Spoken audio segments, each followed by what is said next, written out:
أعوذ بالله من الشيطان الرجيم.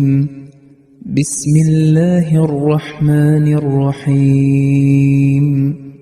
والوالدات يرضعن أولادهن حولين كاملين لمن أراد أن يتم الرضاعة وعلى المولود له رزقهن وكسوتهن بالمعروف لا تكلف نفس إلا وسعها لا تضار والدة بولدها ولا مولود له بولده وعلى الوارث مثل ذلك فإن أرادا فصالا عن تراض منهما وتشاور فلا جناح عليهما وإن أردتم أن تسترضعوا أولادكم فلا جناح عليكم إذا سلمتم ما آتيتم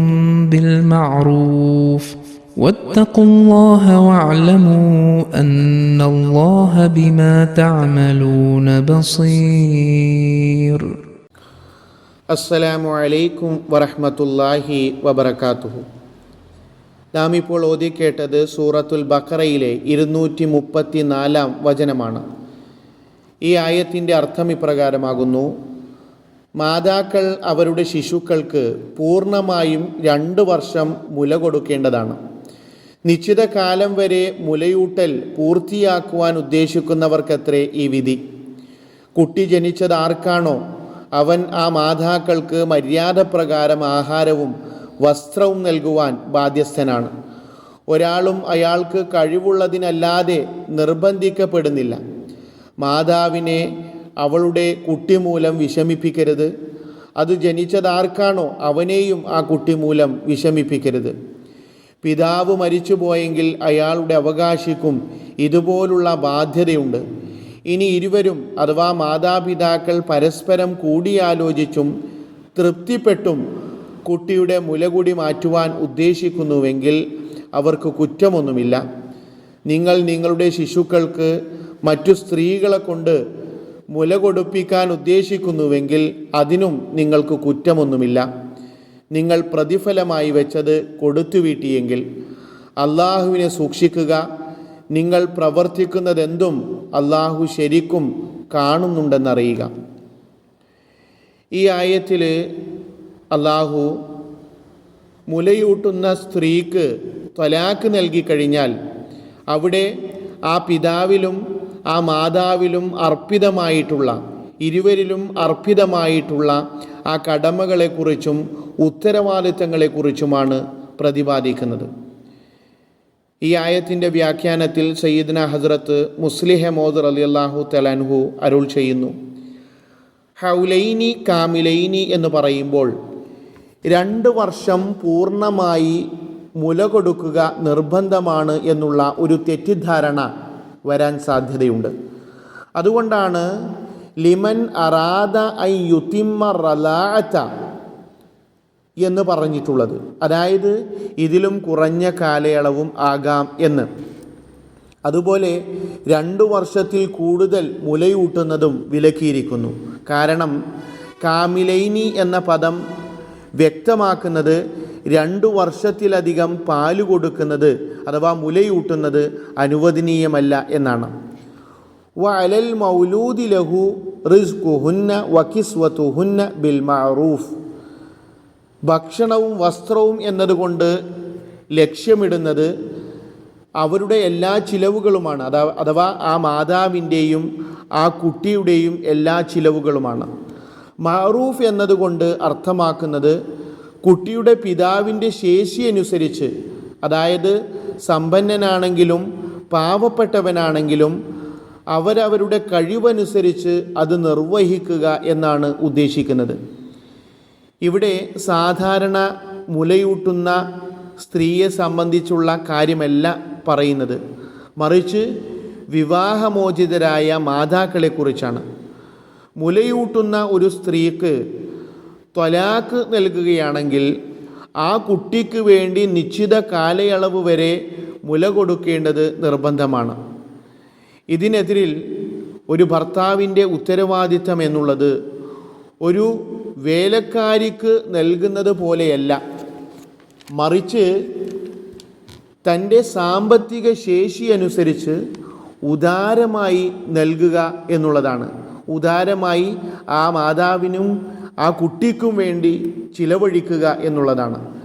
കാരണം ഇത് സ്ത്രീകളുടെ വികാരങ്ങളെ വ്രണപ്പെടുത്താതിരിക്കാൻ വേണ്ടിയാണ്. അതായത് ഒരു വശത്ത് അവൾ വിവാഹമോചനത്തിന് ശേഷവും കുഞ്ഞിനെ മുലയൂട്ടാൻ നിർബന്ധിതയാവുകയും മറുഭാഗത്ത് മുമ്പുണ്ടായിരുന്നതിനേക്കാൾ മോശമായ സാമ്പത്തികാവസ്ഥയിലേക്ക് തരം താഴ്ത്തപ്പെടുകയും ചെയ്താൽ അതവൾക്ക് അപമാനമായി മാറും. ലാ യുക്കല്ലിഫുല്ലാഹു നഫ്സൻ ഇല്ലാ വുസ്അഹ എന്ന് പറഞ്ഞുകൊണ്ട് ഈ ഒരു കാര്യത്തിലേക്ക് അല്ലാഹു സൂചന നൽകുന്നു. അതായത് പുരുഷൻ തൻ്റെ ശേഷിക്കപ്പുറം ചിലവഴിക്കേണ്ടി വരുന്ന തരത്തിലുള്ള ഒരാവശ്യവും ആ സ്ത്രീ ഉന്നയിക്കാൻ പാടുള്ളതല്ല. അതുപോലെ വിവാഹമോചനത്തിന് ശേഷം ഒരു വേലക്കാരിയെ പോലെ കഴിഞ്ഞുകൂടണം അല്ലെങ്കിൽ ജീവിക്കണമെന്ന് പുരുഷനും വിചാരിക്കുന്നത് ശരിയല്ല. ലാ തുലാറ വാലിദത്തും ബിവലദിഹ. ഈ വാക്യത്തിൽ അല്ലാഹു പറയുന്നത് കുട്ടിയെ പരസ്പരം അങ്ങോട്ടും ഇങ്ങോട്ടും നിർബന്ധം ചെലുത്താനുള്ള ഒരു മാർഗമാക്കി മാറ്റരുത്. ഒരുപാട് വിഡ്ഢികളായ ആളുകൾ ഈയൊരു പ്രവൃത്തി അനുവർത്തിക്കുന്നവരാണ്. ഇതിൻ്റെ പരിണിത ഫലം എന്നുള്ളത് ഒന്നെങ്കിൽ കുട്ടി നഷ്ടപ്പെട്ടു പോകുന്നു, അല്ലെങ്കിൽ ആ കുട്ടിയുടെ തർബിയത്ത് തന്നെ അവതാളത്തിലാവുന്നു. ഇത്തരത്തിലുള്ള പ്രവൃത്തികൾ വാസ്തവത്തിൽ മക്കളെ വധിക്കുന്നതിന് സമാനമാണ്. ഈയൊരു പ്രവൃത്തിയിൽ നിന്ന് മനുഷ്യകരങ്ങളെ വിശുദ്ധ ഖുർആൻ തടയുകയും സന്താനങ്ങൾക്ക് മുകളിൽ അനുപമമായ കാരുണ്യം ചൊരിയുകയും ചെയ്തിരിക്കുന്നു. വഅലൽ വാരിസി മിസ്ലു സാലിക്. അതായത് കുട്ടിയുടെ പിതാവ് മരിച്ചു പോയി കഴിഞ്ഞാൽ അനന്തരാവകാശിക്ക് മുകളിലും അതുപോലുള്ള ബാധ്യതയുണ്ട്. അതായത് ഭക്ഷണം, വസ്ത്രം പോലുള്ള ചിലവുകൾ വഹിക്കുക എന്നത് സമൂഹത്തിൻ്റെ തന്നെ ഘടനയെ മാറ്റിമറിക്കുന്ന വിധം വളരെ മനോഹരമായ ഒരു തത്വമാണ് അള്ളാഹു ഇവിടെ സ്ഥാപിച്ചിരിക്കുന്നത്. അള്ളാഹു പറയുകയാണ്, പിതാവ് മരിക്കുകയാണെങ്കിൽ അയാളുടെ അനന്തരാവകാശികളാണ് പിന്നെ മുലയൂട്ടുന്ന ആ സ്ത്രീയുടെയും കുട്ടിയുടെയും ചിലവ് ഏറ്റെടുക്കേണ്ടത്. അവർക്ക് അനന്തരാവകാശം ലഭിച്ചിട്ടുണ്ടെങ്കിലും ഇല്ലെങ്കിലും, കുറച്ചാണെങ്കിലും കൂടുതലാണെങ്കിലും ശരി, വഅലൽ വാരിസി മിസ്ലു സാലിക്. അതായത് പിതാവിനെ പോലെ തന്നെ പിതാവിൻ്റെ അനന്തരാവകാശി എന്ന നിലക്ക് ഇത് അവരുടെ നിർബന്ധ കടമയാണ്. അവരെ പരിപാലിക്കുക എന്നത് ഒരു ഔദാര്യമായിട്ടല്ല, മറിച്ച് അള്ളാഹു എന്നിൽ നിക്ഷിപ്തമാക്കിയ നിർബന്ധ കടമയായി കൊണ്ട് മനസ്സിലാക്കുക എന്നുള്ളതാണ്. ആ കുട്ടിയുടെ സ്വത്തിൽ നിന്നും ചെലവഴിക്കാം എന്നും ഇതിനർത്ഥമുണ്ട്. എന്തായാലും ഈ ആയത്തിലൂടെ അള്ളാഹു മനുഷ്യ സംസ്കാരത്തിന് ഒരു പുതിയ അടിത്തറയാണ് പാകിയിരിക്കുന്നത്. ദുർബലരായ കുട്ടികളുടെ ശിക്ഷണം അനന്തരാവകാശികളുടെ കടമയായി അള്ളാഹു മാറ്റിവെച്ചിരിക്കുന്നു. അതുപോലെ കുട്ടിയുടെ മുലകുടി പ്രായം കഴിഞ്ഞാൽ അവരെ അനാഥരെ പോലെ ഉപേക്ഷിക്കണം എന്നല്ല ഇവിടെ അർത്ഥമാക്കുന്നത്. മറിച്ച് അവർ പ്രായപൂർത്തി എത്തുന്നത് വരെ സംരക്ഷിക്കേണ്ടതും അവർക്ക് ഭക്ഷണവും വസ്ത്രവും നൽകുന്നതിന് പുറമെ അവരുടെ വിദ്യാഭ്യാസ ചിലവുകൾ വഹിക്കേണ്ടതും ഉന്നതമായ ശിക്ഷണം നൽകുക എന്നതൊക്കെ അനന്തരാവകാശികളുടെ കടമയാണ്. അങ്ങനെ അവർ സമൂഹത്തിൽ ഒരു ഫലദായകമായ അസ്തിത്വമായി മാറുന്നതിന് വേണ്ടി ഫഇൻ അറാദ ഫിസാലൻ അൻ തറാലിൻ മിൻഹുമ വതശാവുരിൻ ഫലാ ജുനാഹ അലൈഹിമ എന്ന വാക്യത്തിൽ നിന്നും മനസ്സിലാവുന്നത് മുലയൂട്ടുന്നതുമായി ബന്ധപ്പെട്ടോ മുലകുടി നിർത്തുന്നതുമായി ബന്ധപ്പെട്ടോ തീരുമാനമെടുക്കാൻ പുരുഷന് മാത്രമോ അല്ലെങ്കിൽ സ്ത്രീക്ക് മാത്രമോ ഉള്ള അധികാരം വിശുദ്ധ ഖുർആൻ നൽകുന്നില്ല. ഇരുവർക്കും ഒരേ അധികാരമാണ് നൽകുന്നത്. അതായത് എല്ലാ നിയമ സംഹിതകളുടെയും ചരിത്രത്തിൽ ഇത്തരം കുടുംബകാര്യങ്ങളിൽ ഭാര്യയ്ക്കും ഭർത്താവിനും തുല്യമായ പദവി നൽകിയതിൻ്റെ സമാനതകളില്ലാത്ത ഒരു ഉദാഹരണമാണിത്. ഇവിടെ ഒരു നിബന്ധന എന്നുള്ളത് മുലയൂട്ടുന്നതുമായി ബന്ധപ്പെട്ട് ഏതൊരു കാലയളവാണോ വിശുദ്ധ ഖുർആൻ നിശ്ചയിച്ചിട്ടുള്ളത്, ആ കാലാവധിയേക്കാൾ കൂടുതൽ മുലയൂട്ടാൻ ഭർത്താവിന് ഭാര്യയെയോ ഭാര്യയ്ക്ക് ഭർത്താവിനെയോ നിർബന്ധിപ്പിക്കാൻ കഴിയില്ല. വിവാഹമോചനത്തിന് ശേഷവും സ്ത്രീയുടെ വികാരങ്ങളെ എത്രത്തോളം മാനിക്കണമെന്ന് പുരുഷനോട് കൽപ്പിക്കപ്പെട്ടിരിക്കുന്നുവെങ്കിൽ, വിവാഹബന്ധം നിലനിൽക്കുന്ന സമയത്ത് സ്ത്രീയുടെ വികാരങ്ങളെ മാനിക്കുന്നത് ഇസ്ലാമിൽ എത്രത്തോളം നിർബന്ധമാണ് എന്ന് ഇതിൽ നിന്നും വ്യക്തമാണ്. ബാക്കി ഇൻഷാ അല്ലാഹ് അടുത്ത ദർസിൽ കേൾപ്പിക്കുന്നതാണ്.